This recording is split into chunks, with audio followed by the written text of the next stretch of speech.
What is happening, YouTube and weight loss warriors? It's your boy C-Dub, and I'm back with another video. And today I want to talk a little bit about what breaks your fast and kind of some information about that, maybe where we're misled or misinformed. So I wanted to get you guys going and maybe ease a little bit of the tension that sometimes you're having when you're thinking about different things and whether or not it's going to mess with you or not. And before I get into all that, I wanted to let you guys know, if you've never clicked on one of my videos before, my name is C-Dub. I lost 125 pounds eating just one meal a day, or OMAD, and I'd like to welcome you. I started this channel to hook you up with tips, tricks, knowledge, and ideas that I learned along the way in my journey to help you out on your journey. And I'd like to welcome you to the channel. I hope that you become a subscriber and a weight loss warrior so I can give you information and guide you on your weight loss journey. And that's what this is all about. And so intermittent fasting, we hear so many different things and so many different details. And a lot of times it gets lost in the shuffle what we really need to focus on. So I wanted to bring it all back in and talk a little bit about it right here. So when we talk about breaking our fasts, you know, I hear all kinds of things, and I see people that are totally misinformed. I see people that are, you know, drinking a Gatorade and telling me that they're in their fasting window. And I'm like, well, that doesn't really work out, you know? So just so that we understand what breaking a fast truly is, it's intaking any calorie, and that breaks your fast. So if you are drinking a Gatorade, you are 100% breaking your fast. There's just absolutely no doubt about it. But I want to talk about the different levels of understanding what that means. So if you really, because it's not all equal, if you really look at something and you say, okay, well, if I chew this piece of bubble gum, am I breaking my fast?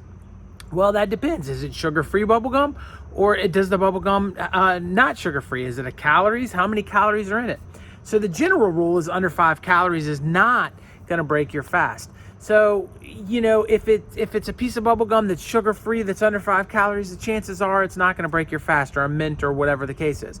You're probably still going to be, your body will still be thinking that it is fasting. You won't activate your liver, you won't activate your digestive system by staying in that range. But sometimes, in some cases, some people have reactions to artificial sweeteners. So you could potentially still activate your digestive system while taking in something that has no calories, that is sugar-free, but has a sugar substitute in it. And so that can get a little wonky, but 99% of people are not going to have that issue. They're going to be able to go through that with no problem. And so that's where we get this thing where a lot of people will say, well, if you're drinking diet sodas, it's going to break your fast, when test after test after test and study after study after study have shown that that's not the case, and that they'll rely back to some literature saying that it is the case because X number of people in this study, you know, it broke their fast. But we're talking about a very small amount of people. Now, could I be talking to someone with that issue right now?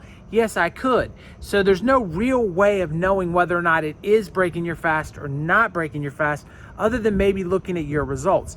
Most of us, and when I say most of us, again, 99% of us, it's not going to affect us one way or another, whether we have a 0-calorie drink or a 0, calorie piece of, you know, whatever it is, or, you know, anything really under 5 calories.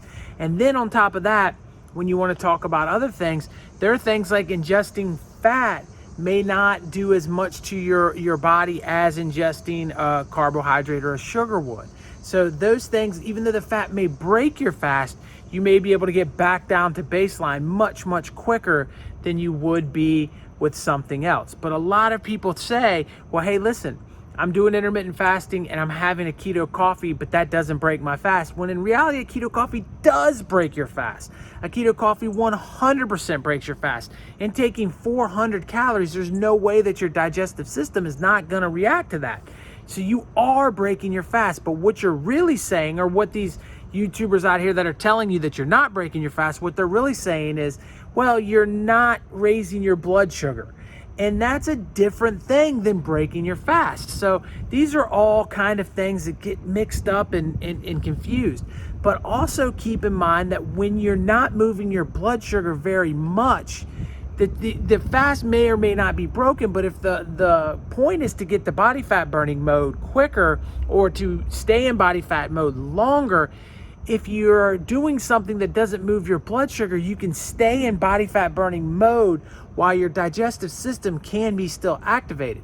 Now, it may not help with your healing or autophagy and all those kinds of things, but it can still help you get to that fat burning mode. So doing something like eating a piece of bubble gum that has a little bit of sugar in it will move your level of your insulin, but it's not going to move at the same level that if we sat down and drank like a soda. Now, a soda is going to spike that thing up, and by the time you get the soda to get your base level, get your insulin level back to base, it's going to be a long time, and you're probably going to be ready to eat, and you're never going to get over to the body fat burning mode, where if you popped a mint, you probably could get back in there within an hour or so.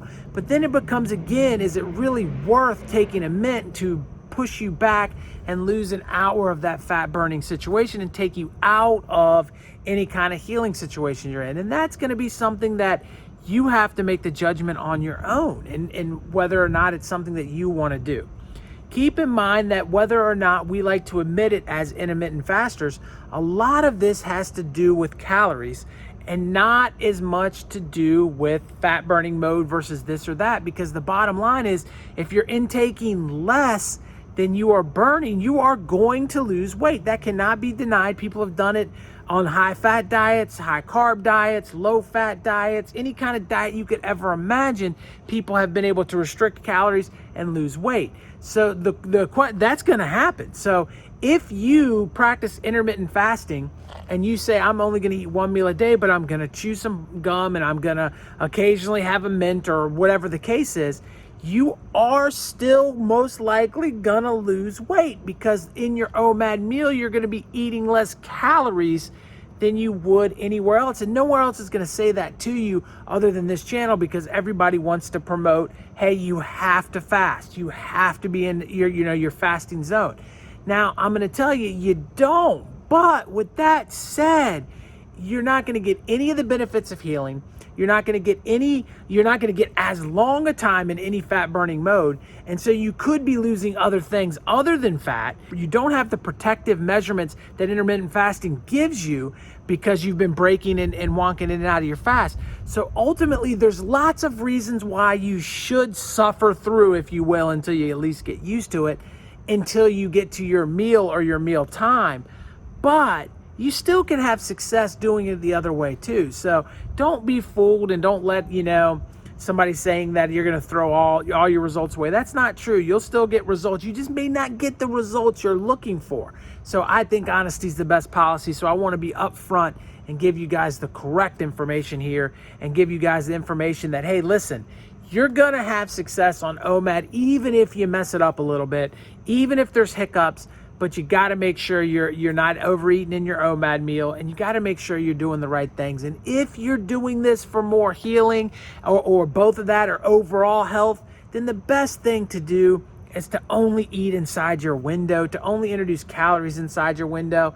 That doesn't mean you can't have a Coke Zero or a Pepsi, zero sugar when you want one. But with that said too, you got to ask yourself, is that worth it? Because it's maybe not the best thing for you too. But if it's the thing that gets you there, maybe you should do it. It's really up to you and your journey. So I hope that this was helpful, and I hope you got a grasp of understanding what can and can't, and kind of a better knowledge of what you need to do to have success. All right, here's another video I think you'll like, and over here's one YouTube thinks you'll like. Pick one of those guys right after you click right there on my face. Subscribe to this channel. Please become a weight loss warrior. I will talk to you guys on the next one.